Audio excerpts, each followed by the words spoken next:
Là, d'entasser des matelas sur un petit bateau, c'est pas digne. Personne n'accepterait de telles conditions.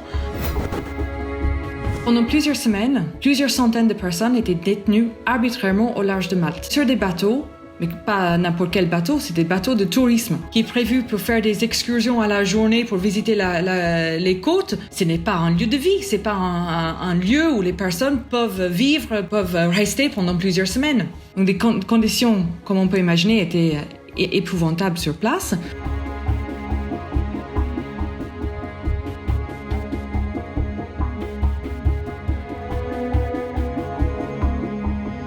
Alors pour nous, ces personnes étaient détenues et de façon arbitraire parce qu'ils étaient coupés du monde, donc ils n'avaient pas accès à des avocats ou à des médecins de leur choix. Ils ne savaient pas quand ils allaient être libérés dans ces bateaux-prisons. Pour nous, il est inacceptable de traiter des gens qui cherchent une protection ainsi. C'était des personnes qui ont été secourues en mer et qui ont été mises sur ces bateaux. Un bateau de tourisme n'est pas un centre d'accueil. Pour nous, c'est aussi un mauvais augure pour la suite. Enfin, on ne peut pas avoir des personnes détenues en pleine mer sur des bateaux complètement inadaptés. Donc c'était complètement irresponsable de la part de Malte.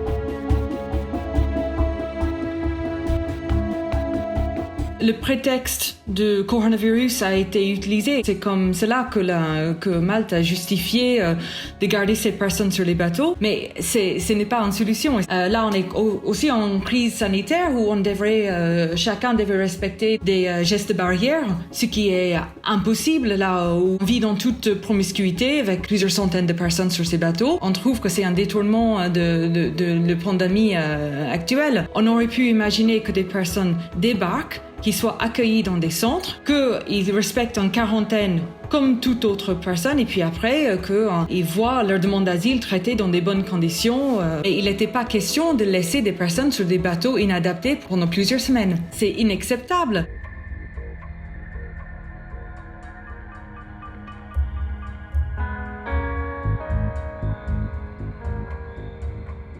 Là, depuis le début d'année, il y a moins de 1500 personnes qui sont arrivées à Malte. Donc c'est tout à fait possible pour un pays comme Malte de gérer l'accueil de ces personnes. On voit ces situations se produire parce qu'il n'y a pas un mécanisme au sein de l'Union européenne. Du coup, on a des pays qui se défaussent de la responsabilité, qui rejettent la responsabilité sur les pays en dehors de l'Union européenne, notamment la Libye. Aussi, le fait de laisser ces crises occuper l'espace médiatique, le public a tendance à penser que l'Union européenne est submergée, que tout le monde souhaite venir en Europe, mais c'est loin d'être le cas. Il y a des pays qui accueillent beaucoup plus de personnes, donc la Turquie à elle seule accueille plus de 3 millions de personnes.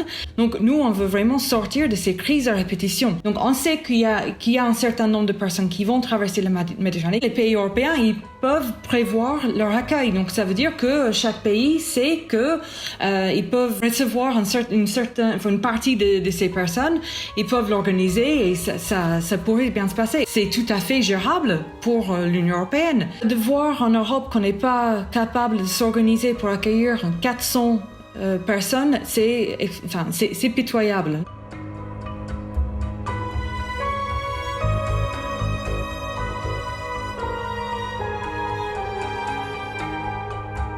Enfin, ces gens, ils étaient coupés du monde. Donc, les ONG ne pouvaient pas se rendre sur place sur les bateaux pour parler avec des personnes. Les médias non plus. Ces personnes auraient pu passer aux oubliettes. Donc, heureusement qu'il y a des associations à Malte qui ont fait du bruit pour ne pas que ces personnes soient oubliées. Enfin, le public, je pense, trouve qu'il n'y a pas de solution qui existe et du coup, il se trouve un peu démuni face à cette situation, face à des morts en mer ou face à des personnes qui sont en grande détresse. Pourtant, des solutions existent. C'est ça qui est le plus triste dans cette histoire. Il y a des solutions à portée de main qui sont sous-utilisées.